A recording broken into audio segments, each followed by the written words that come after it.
Hello students, मैं Pradeep Shukla class 9th number system में आज ये 7th वीडियो जा रहा है, जिसमें हम operation on the real numbers और geometrical calculation of the root x where x is a positive real number, ये दो चीज़ों पर डिस्कस करते हैं।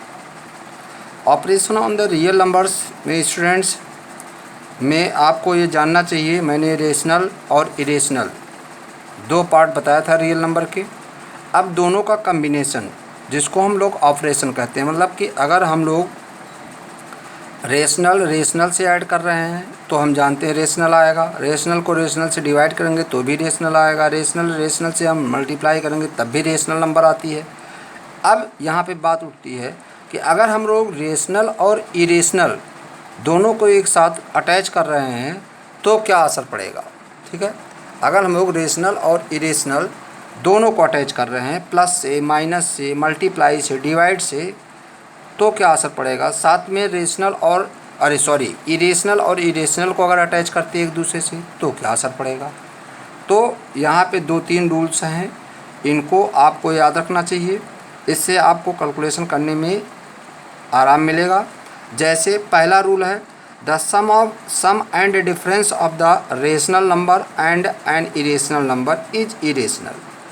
अगर एक पार्ट आपका रेशनल है और एक पार्ट इरेशनल है तो उसका जो फाइनल आंसर होएगा वो आपका इरेशनल हमेशा होएगा। जैसे यहाँ पे कुछ एग्जाम्पल लिए थे, ये हमारा रेशनल पार्ट है, ये इरेशनल पार्ट है।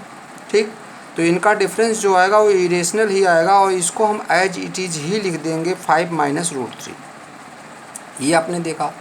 अगर हम एक रेशनल और एक इरेशनल का सम लेते हैं, जैसा कि ये केस है, ये रेशनल पार्ट है और एक इरेशनल पार्ट है, तो इसका सम हमारा क्या आएगा, ये इरेशनल ही आएगा और एज इट इज़ लिख देंगे √5। ये आपने देखा। अब यहाँ पे दूसरा रूल है, the product or coefficient of a non zero rational number with a irrational number. चाहे हम प्रोडक्ट करते हैं, चाहे हम कोएफिशिएंट मतलब डिवाइड करते हैं, ठीक है, एक रेशनल और एक इरेशनल नंबर का, तो फाइनल आंसर आपका इरेशनल ही आएगा। जैसा कि आप यहाँ पे देखिए, यहाँ पे 5 जो है वो रेशनल है और ये आपका इरेशनल है, दोनों का प्रोडक्ट हो रहा है, तो फाइनल आंसर आपका 5√3 जो आ रहा है वो भी आपका इरेशनल ही आएगा। यहाँ पे हम डिवाइड कर रहे हैं, 5 रेशनल है और √3 इरेशनल है, जबकि इसका आंसर जो आएगा वो 5/√3 ही आएगा स्टूडेंट, और ये मेरा इरेशनल ही है। ठीक, तो यहाँ पे ये भी इरेशनल है आपका i, ये भी इरेशनल है i, ये भी इरेशनल है i, और ये भी आपका इरेशनल ही है, यहाँ भी i लिख सकते हैं। ठीक, अब उसके बाद नेक्स्ट रूल है, if we add, subtract, multiply और डिवाइड टू इरेशनल। अब की बार दोनों के दोनों इरेशनल हैं, अब की बार यहाँ पे दोनों के दोनों क्या हैं, इरेशनल। ऊपर वाले केसेज में ऐसा नहीं था। तो अगर दोनों ही इरेशनल हैं तो उस सिचुएशन में हमारा क्या होगा, जब हम ऐड करेंगे, सब्ट्रैक्ट करेंगे, मल्टीप्लाई करेंगे या डिवाइड करेंगे। तो आप यहाँ पे देख रहे हैं कि ये आपका √3 है, यहाँ पे 5 है, ये इरेशनल है, ये रेशनल है, तो नेचुरल है कि ये तो आपका पहले वाले रूल से √3/5 ही रह जाएगा, जो कि इरेशनल है। ठीक है, ये आपका इरेशनल ही रह जाएगा। यहाँ पे 2√3 - 7√3। यहाँ पे स्टूडेंट एक चीज़ मैं और बताना चाहता हूँ कि आपके जो इरेशनल नंबर हैं वो दो तरीके के होते हैं, एक लाइक इरेशनल होता है, एक अनलाइक इरेशनल होता है। लाइक इरेशनल तब कहते हैं जब आपका इरेशनल पार्ट सेम हो, दो नंबर दी गई हैं इरेशनल, अगर उसमें इरेशनल पोर्शन सेम है तो हम कहेंगे वो लाइक इरेशनल है, लेकिन अगर आपका इरेशनल पोर्शन डिफ़र कर रहा है तो कहेंगे अनलाइक इरेशनल है। ठीक, तो लाइक इरेशनल एक दूसरे से सब्ट्रैक्ट हो सकते हैं, ऐड हो सकते हैं, डिवाइड भी हो सकते हैं और प्रोडक्ट होने पर रेशनल देते हैं।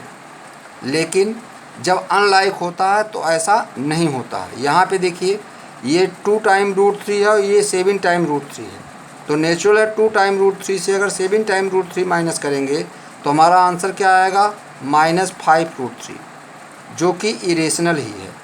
दोनों ही इरेशनल थी, फिर भी फाइनल आंसर हमारा इरेशनल ही आ रहा है। यहाँ पे 2√2 माइनस 2√2 है, ये भी इरेशनल पोर्शन है, ये भी इरेशनल पोर्शन है, लेकिन आपका फाइनल आंसर जो आएगा 0, ये आपका रेशनल आ जाएगा।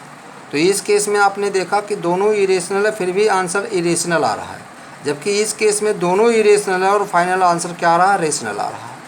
तो दोनों पॉसिबिलिटी होती है, हो सकता है रेशनल आ जाए, हो सकता है इरेशनल आ जाए। उसके बाद यहाँ पे देखिए 5 माइनस √3 आपका इरेशनल नंबर है, ये पूरी नंबर इरेशनल है और ये भी नंबर आपकी इरेशनल है, लेकिन दोनों को अगर हम ऐड करते हैं, दोनों को स्टूडेंट अगर ऐड करते हैं तो यहाँ पे +√3 और यहाँ पे -√3 कैंसिल हो जाएगा और फाइनल आंसर क्या आएगा, 10 आएगा। और 10 क्या है, आपका रेशनल है। ठीक, यहाँ पे देखिए ये भी आपका इरेशनल है और ये भी इरेशनल नंबर है और लाइक इरेशनल है, क्योंकि यहाँ भी इरेशनल पार्ट √2 है और यहाँ पे भी इरेशनल पार्ट √2 है। अब 5 टाइम √2 में अगर 2 टाइम √2 को हम ऐड करेंगे तो कितने टाइम √2 हो जाएगा स्टूडेंट, 7 टाइम √2 हो जाएगा और ये मेरी इरेशनल नंबर आ रही है। तो आपने देखा यहाँ पे 2 इरेशनल नंबर को ऐड कर रहे हैं और हमारा इरेशनल आ रहा है, जबकि यहाँ पे 2 इरेशनल नंबर को ऐड कर रहे हैं और क्या आ रहा है, रेशनल आ रहा है। तो दोनों पॉसिबिलिटी हो सकती है। अब प्रोडक्ट पे बात करते हैं। यहाँ पे ये भी इरेशनल है, ये भी इरेशनल है। जब लाइक इरेशनल का मल्टीप्लाई होता है तो इरेशनलिटी ख़त्म हो जाती है और क्या हो जाता है, √3 इंटू √3 = 3 और ये क्या है स्टूडेंट, रेशनल है। यहाँ पे देखिए डिवाइड में 8√6 भी आपका इरेशनल है और √6 भी इरेशनल है, लेकिन अगर हम डिवाइड करेंगे तो √6 से कैंसिल हो जाएगा और आएगा क्या, 8 हमारा क्या है, रेशनल है। ठीक, यहाँ पे आते हैं, यहाँ पे 6√5 जो है वो इरेशनल है और 2√2 भी इरेशनल है, लेकिन इस तरीके से लाइक इरेशनल ना होने के नाते कोई कटेगा नहीं, तो इसका फाइनल आंसर क्या आएगा, 6√5 और नीचे आ जाएगा 2√2। ठीक, तो ये क्या आ रहा है, इरेशनल ही आ रहा है। तो I have taken different combination of the rational and irrational, और इस तरीके से हमने समझने की कोशिश किया। और भी एग्जाम्पल्स करिए जिससे आप लोगों को फ़ायदा मिलेगा। अब हम नेक्स्ट टॉपिक यहाँ पे कवर कर रहे हैं, representation of any irrational number on the number line, या इसी को कहते हैं geometrical calculation of root x। x is any positive real number. मतलब अगर आपको दिया गया, मान लीजिए x = हम 8.5 ले रहे हैं और हमको वैल्यू निकालनी है √8.5 की, तो आप ज्योमेट्रिकली कैसे इसको कैलकुलेट करेंगे, ज्योमेट्रिकली मतलब ज्योमेट्री के हेल्प से। ठीक, तो स्टूडेंट इसमें थोड़ा सा आप लोगों को ध्यान रखना है कि जो भी x हो आपका, ठीक है, उतने यूनिट की लाइन आप, जैसे सेंटीमीटर है तो उतने सेंटीमीटर खींच लीजिए, मीटर है मीटर खींच लीजिए, जो भी दिया है आपको उतने सेंटीमीटर की आप लाइन खींच लीजिए। तो यहाँ पे देखिए ये जो हमने लाइन खींचा है P से Q तक, ये स्टूडेंट 8.5 है, ये मैंने लाइन खींचा और लाइन खींचने के बाद 1 यूनिट आप उसी में बढ़ा लेंगे। जैसे 1 यहाँ 8.5 सेंटीमीटर दिया है तो 1 सेंटीमीटर आप और आगे बढ़ा लेंगे, मतलब यहाँ से यहाँ तक की डिस्टेंस जो है वो 1 सेंटीमीटर होनी चाहिए, 1 यूनिट आप इधर बढ़ा लेंगे। इतना क्लियर हो गया। और फिर आप PR को क्या करेंगे, बाइसेक्ट करेंगे। क्या करेंगे, PR को बाइसेक्ट करेंगे। ठीक है, बाइसेक्ट कैसे करेंगे, आधे से ज़्यादा डिस्टेंस ले लीजिए, इधर क्रॉस कर दीजिए, इधर क्रॉस कर दीजिए। ठीक है, और उसके बाद वही चीज़ यहाँ रख करके इधर से क्रॉस कर दीजिए, इधर से क्रॉस कर दीजिए। तो बाइसेक्शन आप लोग पहले पढ़ चुके होंगे। यहाँ पे आपका बाइसेक्शन हो रहा है, सॉरी ये आपका बाइसेक्शन होएगा ऐसे यहाँ पे, और यहाँ से लाइन एक ऐसे ड्रा कर दीजिए आप, ये तो यहाँ इस पॉइंट पे जहाँ कट कर रहा है वो आपका सेंटर हो गया, और इतना आप रेडियस ले लीजिए। ये डिस्टेंस और ये डिस्टेंस सेम होगी स्टूडेंट, क्योंकि रेडियस है दोनों। फिर आप एक सेमी सर्किल ड्रा कर दीजिए, और सेमी सर्किल ड्रा करने के बाद जो आपका Q पॉइंट है, ठीक है, उस Q पॉइंट पे आप परपेंडिकुलर ड्रा करिए। परपेंडिकुलर ड्रा करने का तरीका क्या होता है, यहाँ से ऐसे क्रॉस कर लेंगे, यहाँ पे कट करेगा, यहाँ पे कट करेगा, उसी को उठा करके यहाँ से फिर आप आर्क लगा देंगे और यहाँ से आर्क लगाएंगे तो आपका आर्क यहाँ कट कर जाएगा। इसको इससे ज्वाइन कर दीजिए, और ज्वाइन करने के बाद जहाँ पे ये सेमी सर्किल को कट कर रहा है वहाँ से इसको मिला दीजिए आप ऐसे। तो ये आपका राइट एंगल ट्रायंगल स्टूडेंट बन जाएगा। आपको ये मालूम होना चाहिए यहाँ पे O P is equal to O R equal to O S होगा, ठीक है। O P is equal to O R equal to O S. Here O P is equal to O R equal to O S. क्यों होगा student, और ये होगा कितना ये भी जानिए। यहाँ पे आपका ओ पी और ओ आर होएगा कितना, ये होएगा हमारा 8.5 प्लस 1 अपॉन 2, मतलब 9.5 अपॉन 2, ये हो जाएगा हमारा, ठीक है। अब हम लोग निकाल लेते हैं ओ क्यू। तो ओ क्यू इक्वल टू क्या हो जाएगा student, O Q equal to O R minus Q R, ठीक है। O Q equal to O R minus Q R, और ओ आर कितना है देखिए 9.5 अपॉन 2, तो ये हो जाएगा आपका 9.5 अपॉन 2 माइनस 1, ठीक। तो ये कितना हो जाएगा स्टूडेंट, 2 इधर ले जाएंगे, 2 माइनस हुआ तो 7.5 अपॉन 2, ये हमारा हो गया ओ क्यू। अब यहाँ पे आप जब इसको निकालेंगे क्यू एस को, तो पाइथागोरस थ्योरम यूज करेंगे बाई पीजीटी पाइथागोरस थ्योरम। हम लिख सकते हैं ये आपका हाइपोटेन्यूज हुआ, ये बेस हुआ, ये आपका हुआ परपेंडिकुलर।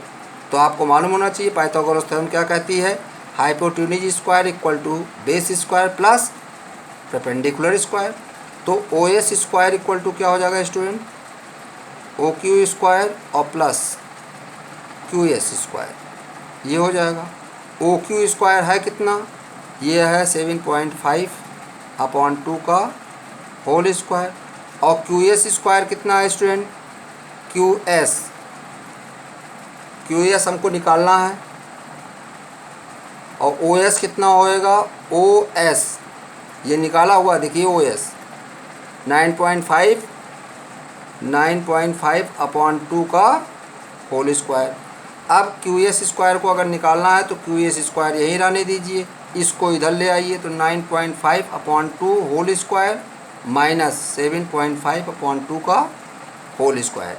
अब स्टूडेंट इसमें करना क्या है, यहाँ पी जी टी लगाए हैं, O S square equal to O Q square plus Q S square, और इसकी वैल्यू पुटअप कर दिए हैं, पुटअप करके इसको सॉल्व किए हैं। तो यहाँ पे हम ए स्क्वायर माइनस बी स्क्वायर का फार्मूला लगा देंगे, और ये होता क्या है, ए प्लस बी एक ब्रैकेट में और ए माइनस बी दूसरे ब्रैकेट में। तो यहाँ हो क्या जाएगा स्टूडेंट, 9.5 अपॉन 2 प्लस 7.5 अपॉन 2 एक ब्रैकेट में हो जाएगा, और 9.5 अपॉन 2 माइनस 7.5 अपॉन 2 दूसरे ब्रैकेट में हो जाएगा। इससे इसको माइनस करेंगे, कितना आ जाएगा आपका ये हो जाएगा आपका 9 और 7 16 17 अपॉन 2, ठीक। और मल्टीप्लाई यहाँ पे बीच में है तो मल्टीप्लाई लगा दीजिए, 9.5 माइनस 7.5 तो कितना हो जाएगा 2 आपका, तो 2 अपॉन 2 ये हो जाएगा, ठीक। तो 2 क्या हो जाएगा, कैंसिल। तो आपने देखा जो Q S square equal to आएगा वो 17 अपॉन 2, मतलब कितना हो जाएगा, 2 8 जा 16, 2 5 जा 10, तो क्यू एस कितना हो जाएगा स्टूडेंट, √8.5। तो इस तरीके से जो क्यू एस की लेंथ होएगी, यहाँ पे क्यू एस की जो लेंथ होगी, ये लेंथ जो आपकी होएगी पूरी यहाँ से यहाँ तक, यही लेंथ आपकी हो जाएगी √8.5। तो इस तरीके से आप ज्योमेट्रिकली इतना सिर्फ बना करके अगर क्यू एस की लेंथ आप मेज़र कर लेंगे स्केल से, तो आपको √8.5 की वैल्यू मालूम हो जाएगी। फिर आपको कैलकुलेट नहीं करना पड़ेगा, ये सब कैलकुलेशन करने की कोई ज़रूरत नहीं, ये प्रोसीजर है।